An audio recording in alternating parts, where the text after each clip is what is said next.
Bismillahirrahmanirrahim. Assalamu alaikum. Today we are going to discuss about the centripetal acceleration. In our lecture before this, we were discussing about the uniform circular motion.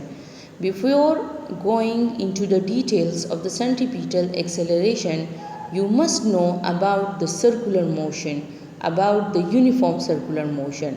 So what are that, and from there the word centripetal then came into the existence. Circular motion mean what? When the body moves in a circular path, so then the motion is called the circular motion. I repeat, when the body moves in a circular path, so then the motion is called circular motion. But uniform circular motion is what? When the body moves in a circular path with the uniform speed. I repeat, when the body moves in a circular path with the uniform speed, so then the motion is called uniform circular motion. आप सोच रहे होंगे कि मैंने क्यों uniform circular motion या circular motion का जिक्र इसमें किया, ये तो सेंट्रीपिटल एक्सेलरेशन का टॉपिक है। तो सेंट्रीपिटल एक्सेलरेशन जैसे सेंट्री मीन सेंटर से निकला है, तो इसका मतलब क्या होता है और सेंटर हमारे पास कब होता है, ठीक है।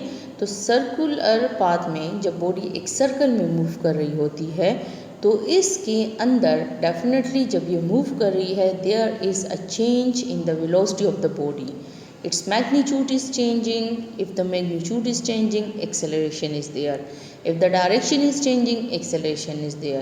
And definitely there is a change in the direction in the circular motion. So that's why there will be definitely acceleration. But this acceleration is always directed towards the center. So that's why this is taken as centripetal acceleration. Centripetal acceleration is defined as the acceleration produced in a body in a circular motion due to the change in the direction of velocity is known as centripetal acceleration and is always directed towards the center of the circle in which the body is moving. ठीक है, I repeat, the acceleration produced in a body in a circular motion. वो acceleration जो body में उस वक्त पैदा होता है जब एक बॉडी सर्कल में मूव कर रही होती है और उस टाइम उसके डायरेक्शन में चेंज आए, तो इसको हम नाम दे देते हैं सेंट्रीपिटल एक्सेलरेशन का, and is always directed towards the centre of the circle, कि इसकी डायरेक्शन हमेशा सेंटर की तरफ ही होती है।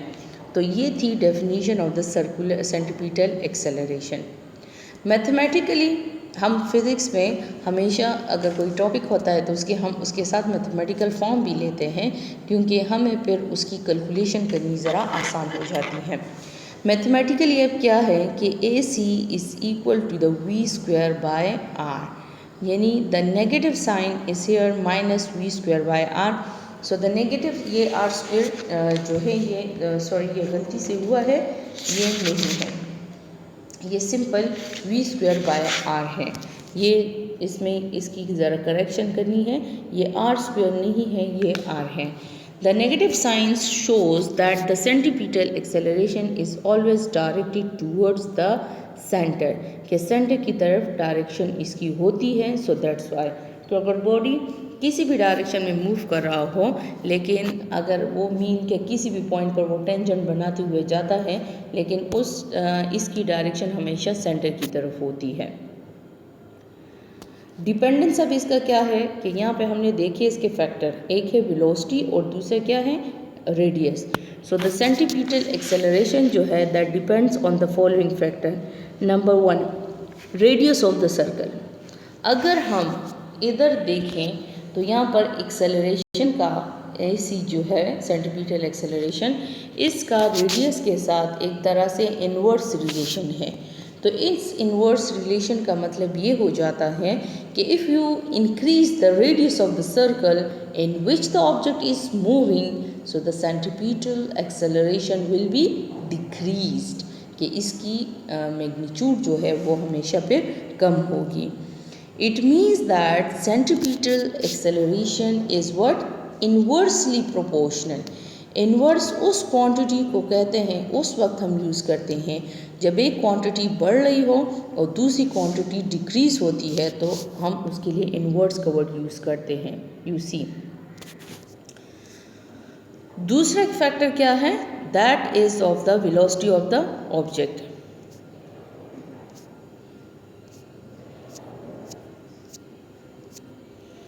The centripetal acceleration also depends upon the velocity of the moving object. You see v square, तो greater the velocity of the moving object, इसका मतलब क्या होगा, greater will be the acceleration produced.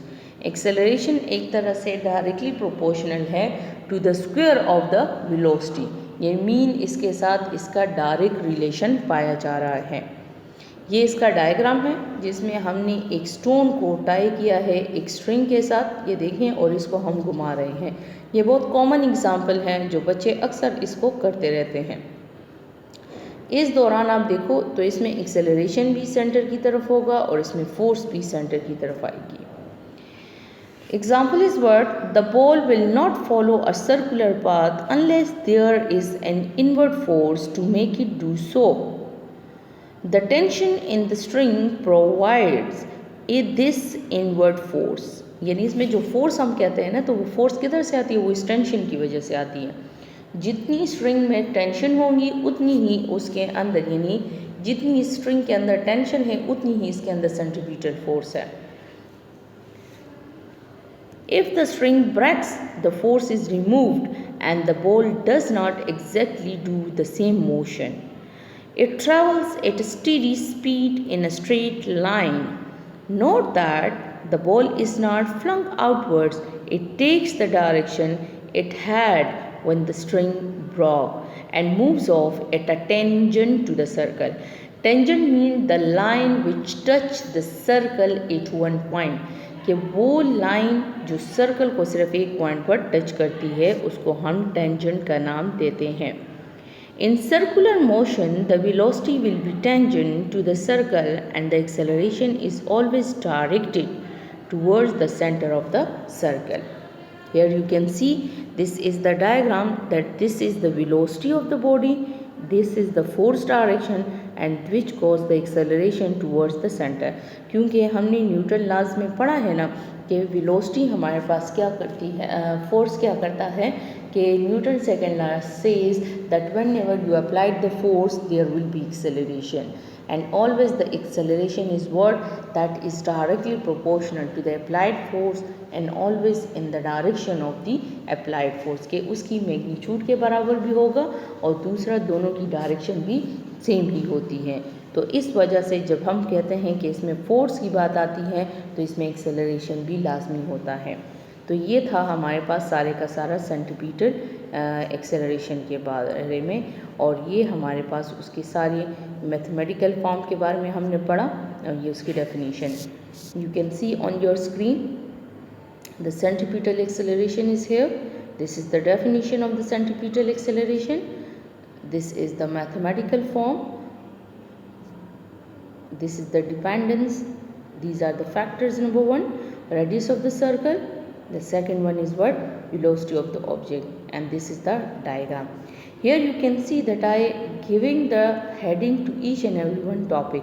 So this is very much important because in board examination this help you a lot and you get the plus marks by these heading. So that's why heading is mandatory.